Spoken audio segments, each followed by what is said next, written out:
While Ukraine is close to losing their autonomy, back here at home, a combination of Marxist socialists and devotees to wokeism are busy suppressing facts and stealing your rights of free speech. The anti-American, social, corporate, and left-wing media. That's our focus in tonight's preamble. Social media giants have been censoring conservatives for half a decade or more. The most recent example happened to us. Our preamble from 2 nights ago couldn't appear on Facebook because they claimed videos showing Joe Biden dazed and confused and begging for attention at a press event with Barack Hussein Obama was being researched. In my opinion, this was Facebook's way of preventing the video from circulating because Facebook is a left-wing company willing to hide the truth about left-wingers. That's okay. But Facebook has never been forced to identify as a left-wing company, catering to left-wing ideas and causes. They built their empire on the claim of being an open and free speech forum. They are not. They have lied to their clients. Turning from social media to corporate media. The great Ronald Reagan told a joke/parable about an American and Soviet citizen in conversation. The American, being proud of the American tradition of free speech, proclaimed, I can shout from the rooftops my displeasure with my government. To the American's amazement, the Soviet citizen said, I can do that too. This being the days before corrupt GovEd and corrupt media, the American citizen was skeptical of the Soviet citizen's claim. Everyone knows you live in a communist country. Everybody knows you can't voice your displeasure with your government. The Soviet citizen insisted, oh, yes, I can. I can stand on the street corner and decry my government at the top of my lungs. The only difference between you and me, American, is that you will be free after you've done it. Americans have been horrified by how many elements in corporate America, including corporate media, have been busy undermining the First Amendment. Later in the show, we're going to speak with Amber Athey. She was fired from WMAL in Washington, D.C., an alleged conservative radio station. Athey's offense, she made a joke about Kamala Harris's outfit at the State of the Union because, as you know, no woman has ever criticized another woman's outfit in America. I can see why management at WMAL was so horrified. Again, Amber will expand on her firing later in the show. But contrast that with alleged comedian Jimmy Kimmel of ABC. GOP Congresswoman Marjorie Taylor Greene has reported the woke beta male to Capitol Police. Why? Because on his program the other night, Kimmel said, quote, Marjorie Taylor Greene, this woman, Klan mom, he calls her, is especially upset with the 3 Republican senators who said they would vote yes on Judge Ketanji Brown Jackson, who's nominated for the Supreme Court. She tweeted, Murkowski, Collins, and Romney are pro-pedophile. They just voted for #KBJ, end quote.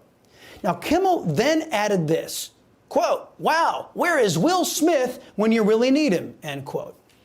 Referring, of course, to Will Smith's fake slap heard round the world at the Oscars. When Kimmel learned his joke about slapping around a female Republican member of Congress was reported to the cops, he tweeted, quote, officer, I would like to report a joke, end quote. Oh, I see. When a left-wing comedian makes a joke about slapping around a female member of Congress, it's a joke, and he keeps his job at ABC. When a woman makes a joke about Dear Leader's outfit, she gets fired from WMAL. The words double standard don't even come close to covering this, my friends. Now to left-wing media, or what I call the basket of biased press. Bunch of dishonest never-Trumpers showed up to the University of Chicago School of Politics to decry disinformation. Thankfully, the young people there were not buying any of their BS. With mainstream corporate journalists becoming little more than apologists and cheerleaders for the regime, is it time to finally declare that the canon of journalistic ethics is dead or no longer operative? All the mistakes of the mainstream media, and CNN in particular, seem to magically all go in one direction. Are we expected to believe that this is all just some sort of random coincidence, or is there something else behind it? That young man gives me hope. The next generation will not tolerate the institutionalized unfairness that dominates the press today. He went on to cite some examples. You've all spoken extensively about Fox News being a purveyor of disinformation. But CNN is right up there with them. They pushed the Russian collusion hoax. They pushed the Jussie Smollett hoax. They smeared Justice Kavanaugh as a rapist. And they also smeared Nick Salmon as a white supremacist. And yes, they dismissed the Hunter Biden laptop affair as pure Russian disinformation. Okay. When you listen to little Brian Stelter of CNN answer this young man's question, remember, Stelter is a left-wing extremist. And like all left-wing extremists, whether they be at the White House press podium or in the Congress, their first instinct is to lie. But I think my honest answer to you, and I'll come over and talk in more detail after this, is that I think you're describing a different channel than the one that I watch. But I understand that that is a popular right-wing narrative about CNN.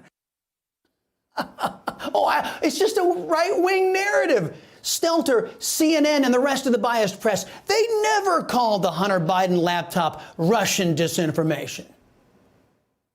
Biden secret emails. A really fishy story. The Post claimed that the emails were found on a laptop computer that was brought to a repair shop in Delaware in the spring of 2019. The FBI is now investigating whether those alleged Hunter Biden emails are actually connected to a larger foreign intelligence operation. They may be related to a foreign intelligence operation. Foreign intelligence operation. Foreign intelligence. Foreign intelligence. Foreign intelligence operation. For all we know, these emails are made up. The information found on the laptop may be part of a Russian disinformation campaign. Part of a Russian disinformation effort. Described by many intelligence experts as having hallmarks. All the hallmarks of a Russian disinformation. Russian disinformation. Disinformation campaign. This is a classic example of the right-wing media machine. While we're on the laptop, another promising student asked a reporter from the left-wing Atlantic magazine how we can avoid the press hiding stories that could inform voters as they go to the ballot box in the future. My question is for Ms. Applebaum. So in 2020, you wrote, "Those who live outside the Fox News bubble do not, of course, need to learn any of the stuff about Hunter Biden," referring to his laptop, of course.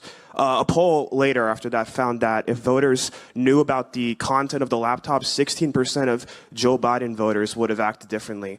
Now, of course, we know a few weeks ago, the New York Times confirmed that the content is real. Do you think the media acted inappropriately when they instantly dismissed Hunter Biden's laptop as Russian disinformation? And what can we learn from that in ensuring that what we label as disinformation is truly disinformation? Now, the answer given by this fake journalist at The Atlantic is both telling and frightening. My problem with Hunter Biden's laptop is I think totally irrelevant. I mean, it's not whether it's disinformation or, I don't think the Hunter Biden's business relationships have anything to do with who should be president of the United States. So I don't find it to be interesting. And therein lies the problem.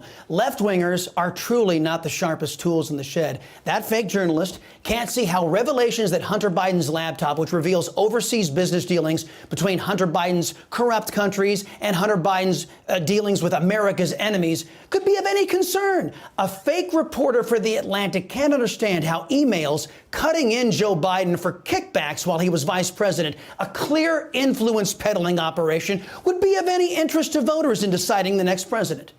No wonder these people have to silence us. They don't have the brains God gave a soda biscuit. The left in social, corporate, and biased press media have lost the ability to debate intelligently on issues. And in the style of modern day and history's dictators, they don't have to. They just use their platforms to shut down debate. The result? We are being ruled by some of the most vapid, vacuous, and morally bereft shrubs humanity has to offer.